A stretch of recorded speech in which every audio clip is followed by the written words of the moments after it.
It's a day for the remembrance of past sacrifice. It's one when Russians of all opinions revel in the feeling that this is a country to be reckoned with. For us watching with them, today's parade and flypast in Moscow were also a timely reminder of President Putin's popularity. Do you think President Putin has made the country stronger? Yes, I think so. I think he's the best president from the new history of Russia. Russians are deeply proud of their victory and their armed forces, and President Putin's personal ratings have never been higher. But in the wake of his actions on Ukraine, many of Russia's neighbours are now fearful. And in Red Square, veterans weighed down with medals and memories looked on at those who've inherited their legacy. The armed forces that took Crimea and now stand ready in a policy spelt out by their leaders to protect Russians in neighbouring states. Countries with large Russian populations can only survive if they take the needs of those people into account and their interests, including their cultural identity and things like that, language. And provided that they keep good relations with the Russian Federation. Doesn't mean that they have to join the Russian Federation, but it means that they should never think of opposing the Russian Federation. For the president, who headed straight from the parade to Crimea, there's no apparent contradiction between the wartime fight against Nazis, today's moves against fascists, as he calls them in Ukraine, and the championing of Russian rights based on language or faith.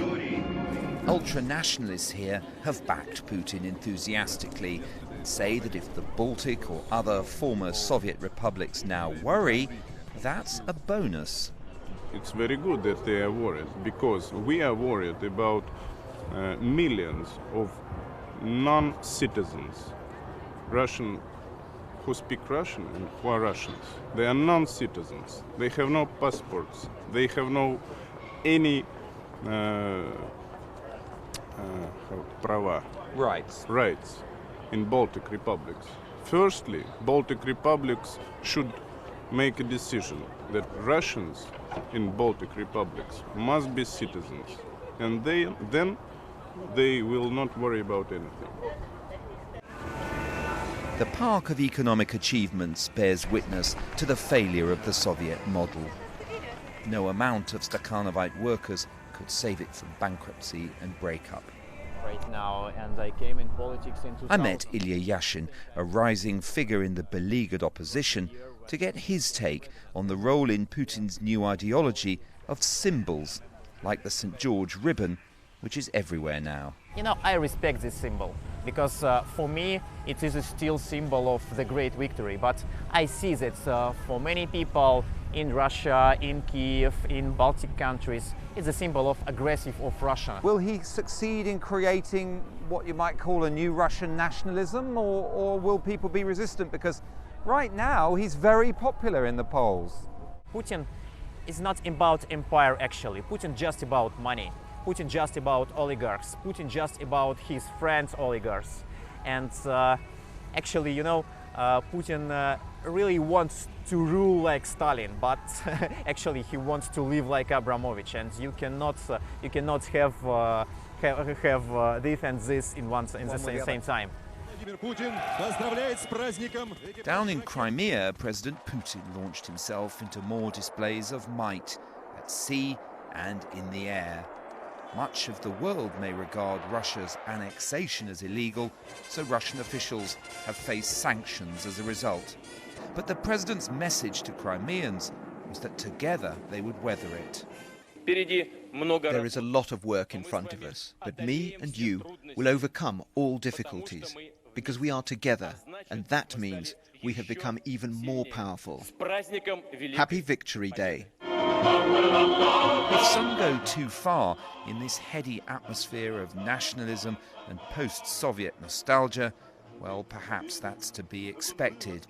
We saw many images of Stalin today, and that hints of passions and models of leadership that could cause President Putin serious problems, choking his relationship with the West and its sources of capital. The crisis with the West could either lead to Russia, if it's smart, getting to a higher orbit economically, or if Russia succumbs to its very well-known problems and flaws, it could lead to a breakdown and possibly a breakup of Russia. So the stakes can hardly be higher than they are today.